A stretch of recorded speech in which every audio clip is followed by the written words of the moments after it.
নমস্কার শ্রোতা ভক্তরা, আজ আমরা জানব ঈশাবাস্য উপনিষদ পার্ট 5। শ্রোতা ভক্তরা খুবই মন দিয়ে শুনবেন।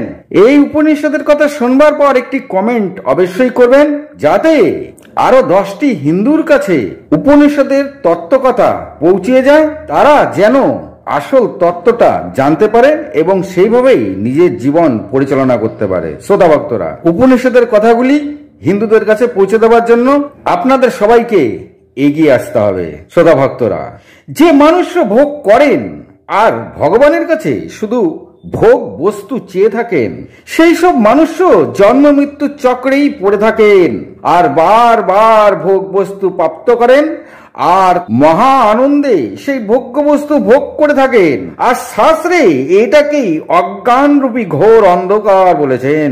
কৃপা লাভ করেন ঠিকই, কিন্তু জন্ম মৃত্যুর চক্রেই পড়ে থাকেন আর ভগবান তাকে বারবার ভোগ্য বস্তু দিয়ে থাকেন। শ্রোতা ভক্তরা, আবার অন্যদিকে যে মানুষ শাস্ত্রে কিন্তু পড়েছেন, কিন্তু সম্পূর্ণ মানে বোঝেননি কিংবা বুঝতে পারেননি, তথ্য সঠিক বোঝেন না, আবার ভগবানের দিব্য গুণ ভাব তত্ত্বকে ভালো করে তিনি বুঝতেই পারেন না, অথচ ভগবানের সম্বন্ধে তিনি নানা কথা বলে থাকেন। তিনি না তো ভগবানের ভজন করেন আর না তিনি ভগবান তথা অন্যদেরকে শ্রদ্ধা বা সম্মান করেন। তিনি শাস্ত্রের বাক্য বুঝেও কোনো ভোগ্য বস্তু ত্যাগই করেন না। আর ভোগ্য বস্তু ত্যাগ না করার কারণে তিনি নিজের নাম ও যশের জন্য যদি কোনো সেবা অনুষ্ঠানও করে থাকেন বা তিনি কখনো শাস্ত্র পাঠও করেন, তবে তিনি মিথ্যা ভগবানের নাম করে থাকেন আর নানা রকম মিথ্যা প্রচার তথা ভগবানের নাম গুণ করেন। বোঝা গেল ভক্তরা?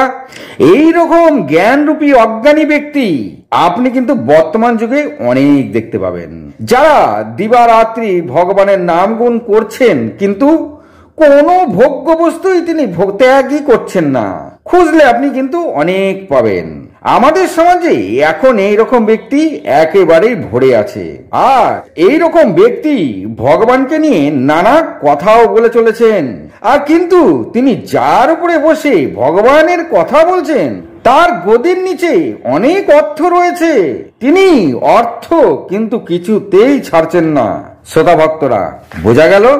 শুধু তাই নয়, সরল হৃদয় যে ভক্তরা তার কাছে নিজের মনের কামনা বাসনা নানা রকম সমস্যা ব্যক্ত করছেন, তিনি তার সুযোগ নিয়ে নিজেকেই ভগবান বানিয়ে তাদেরকে দিয়ে পুজো করাচ্ছেন। হরে কৃষ্ণ। এই সমস্ত ব্যক্তিরা নিজেকে এতটাই ঊর্ধ্বে নিয়ে যান যে একসময় তিনি ভুলেই যান যে আসলে তিনি একজন মানুষ, আর তাই তিনি তখন নানা দেবতাদের তুচ্ছ জ্ঞান মনে করেন আর নিজেকেই ভগবান বলেন আর সবাইকে বলেন তাকেই যেন পূজা করা হয়। আর এই সমস্ত ব্যক্তিরা নিজের গুরুজন তথা নিজের আত্মীয় স্বজনকে শ্রদ্ধা বা সম্মান করতেও ভুলে যান। নিজের থেকে বয়োজ্যেষ্ঠদের কোনো সম্মানই তিনি করেন না। শুধু তাই নয়, তিনি কোনো প্রকার কোনো দেবতার পূজা বা সেই দেবতারকে সম্মান বা শ্রদ্ধাও জ্ঞাপন করেন না। নিজের যা কর্তব্য তিনি তাও একসময় সম্পূর্ণ ছেড়ে দেন। শুধু তাই নয়, এই রকম ব্যক্তি নিজে তো কোনো দেবতাকে মানেনি না, তথা তিনি অন্যদেরকেও এটাই বোঝান যে কোনো দেবতাকে শ্রদ্ধা বা পূজা করবার দরকারই নাই। তিনি এমন ভাবে সবাইকে বোঝান যে তার সেই বাক্যজালে পড়ে অনেক সরল হৃদয় ভক্ত তারা সম্পূর্ণরূপে দেবী দেবতার পূজা ছেড়েই দেন আর এক সময় তিনি এই ব্যক্তিরই পূজা করে থাকেন। শ্রোতা ভক্তরা, বোঝা গেল? এই সমস্ত লোকেরা নিজেদের ঈশ্বরের সমকক্ষ মনে করে অন্য ভক্তদের মনেও তিনি বিশ্বাস জাগিয়ে তোলেন তিনি ঈশ্বর। আর এই সমস্ত করতে করতে একসময় ওই ব্যক্তি দুরাচারী চরিত্রহীন ভোগী বিলাসী হয়ে ওঠেন আর নিজের মতন চলেন আর নিজেরই মত পোষণ করে থাকেন, যেখানে শাস্ত্রের কথা কোনো উল্লেখই নাই। শ্রোতা ভক্তরা, বোঝা যাচ্ছে? আপনারা কিন্তু খুব মন দিয়ে শুনবেন আমি কি বলছি। গুরু ভক্তি বা সন্ন্যাসক ইতি চিন্তায়তু।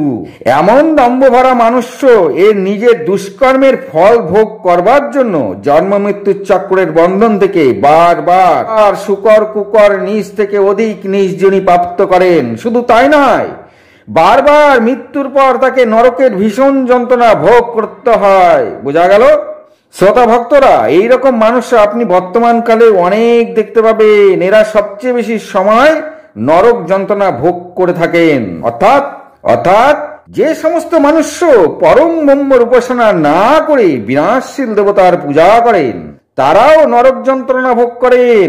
আমরা কিন্তু অনেক বাড়িতেই দেখতে পাবো অনেকেই বিনাশশীল ব্যক্তির পূজা করে চলেছেন, আর তারা যে নরক যন্ত্রণা ভোগ করেন তার থেকে অধিক নরক যন্ত্রণা ভোগ করেন যিনি নিজেকে দেবতা বলে তাদেরকে দিয়ে পূজা করিয়ে নিচ্ছেন। এইখানে আমার কথাটি যদি আপনারা না বোঝেন ভক্তরা, একটু কমেন্ট করবেন। বিনাশশীল অর্থাৎ যার মৃত্যু অনিবার্য। তবে আপনি কি বিনাশশীল ব্যক্তির পূজা করবেন, না যার জন্ম নেই মৃত্যু নেই তারই পূজা করবেন? তাই খেয়াল রাখুন আপনি ভুল পথে চলছেন না তো, মানে হলো কোনো মানুষের পূজা করছেন না তো, যারা নিজেকে ভগবান বলে আপনাকে দিয়ে পূজা করিয়ে নিচ্ছেন। শ্রোতা ভক্তরা, এই কথাটি আমি আর বেশি বাড়ালাম না, এতে তর্কের সৃষ্টি হতে পারে। বিচার আপনারা করুন। গুরু ব্রহ্মা, গুরু বিষ্ণু, গুরু দেব মহেশ্বর, অর্থাৎ এরা তিনজনেই কিন্তু একমাত্র গুরু, আর কেউ গুরু হতে পারে না। যিনি অবিনাশী তার উপাসনা করলে ঈশাবাস্য উপনিষদে কিন্তু এর যা ফল পাওয়া যায় তা কিন্তু একেবারে ভিন্ন রকম দেওয়া আছে। আর যিনি বিনাশশীল তার উপাসনা করলে এই উপনিষদে কিন্তু তারও ফল একেবারে অন্যরকম রয়েছে, একেবারে নরকে যেতে হবে। অক্ষরং পরম ব্রহ্ম পূজ্যন্তু। আর তাই শাস্ত্রের মূল সারমর্ম আমাদের গভীরভাবে আরো ভাবতে হবে। অবিনাশী না বিনাশশীল কার উপাসনা করবেন বা কার উপাসনা আমরা করব, ব্যাখ্যা করলে পাওয়া যায় ব্রহ্মের উপাসনায় যথার্থ স্বরূপ পরম ব্রহ্ম, পরম পুরুষোত্তম ভগবান, সর্বশক্তিমান, সর্বজ্ঞ, সর্ব আধার, সর্বময়, সম্পূর্ণ সংসারের কর্তা, ধর্তা, হর্তা, নিত্য অবিনাশী সম্পূর্ণকে পূজা অর্চনা আর ভক্তি শ্রদ্ধা তথা প্রেম পরিপূর্ণ হৃদয় দিয়ে নিত্য নিরন্তর উনাকেই দিব্য পরম মধুর নাম, রূপ, লীলা, ধাম, অপ্রাকৃতিক গুণ রহিত এবং দিব্য গুণময় সচ্চিত আনন্দ ঘনময় স্বরূপের শ্রবণ, কীর্তন, স্মরণাদি করতে হবে। উপনিষদে এরই উপাসনার কথা বলা রয়েছে, এটাই মূল।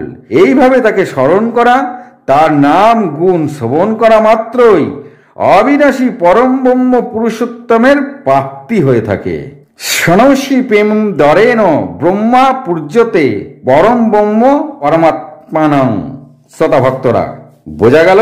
অর্থাৎ আমাদের সমাজে কিন্তু এখন এই মুহূর্তে অনেকেই আছে যারা নিজেদেরকে দেবতা বলছেন, আর তিনি অনেক ভক্ত বানিয়ে তাদেরকে বলছেন তারই পূজা করতে। বাকি শব্দের পূজা করার কথা তিনি বারণ করেছেন। তিনি নিজের মতন করে কথা বলে বাক্যের জালে সরল হৃদয় ভক্তদের হৃদয় জয় করে তাকে তার পূজা সেই ভক্তদের দিয়ে করিয়ে নিচ্ছেন। কিন্তু উপনিষদ বলছে এরা তো নরকে যাবে, সেই সাথে এদের উপাসনা যারা করছেন তারাও নরকে যাবেন। উপাসনা করতে হলে একমাত্র ব্রহ্মের উপাসনা করা উচিত, আর যিনি বিনাশশীল তার কোনো উপাসনা হয়ই না। অর্থাৎ যিনি নিজেকে দেবতা বলে অন্যকে দিয়ে পূজা করাচ্ছেন, তিনি শাস্ত্রের পাঠ করেছেন ঠিকই, কিন্তু সেই শাস্ত্রের পাঠ ভালো করে বুঝতে পারেননি, বা তিনি ইচ্ছে করেই এই নিজের পূজা করিয়ে নিচ্ছেন। কিন্তু শ্রোতাভক্তরা, আপনারা অবশ্যই ভাবুন আর চিন্তন করুন খুব মন দিয়ে যে এরা কি আসলে ভোগ করেন? আপনি দেখতে পাবেন প্রায় সবাই ভোগ করে চলেছেন। যিনি আপনাকে দিয়ে পূজা করিয়ে নিচ্ছেন তিনি নিজেও ভোগী। উপনিষদ বলছে যিনি ভোগী তিনি নরকে যান, আবার ফিরে এসে ভোগ করেন, আবার নরকে যান, এবং জন্ম মৃত্যুর চক্র তার চলতেই থাকে। অর্থাৎ আপনি যাকে পূজা করছেন তিনি ভোগী না তো? উপনিষদ বলছে এরা একসময় এমন হয়ে যায় যে দুরাচারী, চরিত্রহীন আর ভোগ বিলাসেই মত্ত থাকেন, আর আপনার সরল হৃদয় জয় করে আপনাকে দিয়ে পুজো করিয়ে নেন। শ্রোতা ভক্তরা, আজ এই পর্যন্তই। যদি ভালো লাগে একটি লাইক, একটি সাবস্ক্রাইব করে দেবেন। ভালো থাকুন, সুস্থ থাকুন, নমস্কার।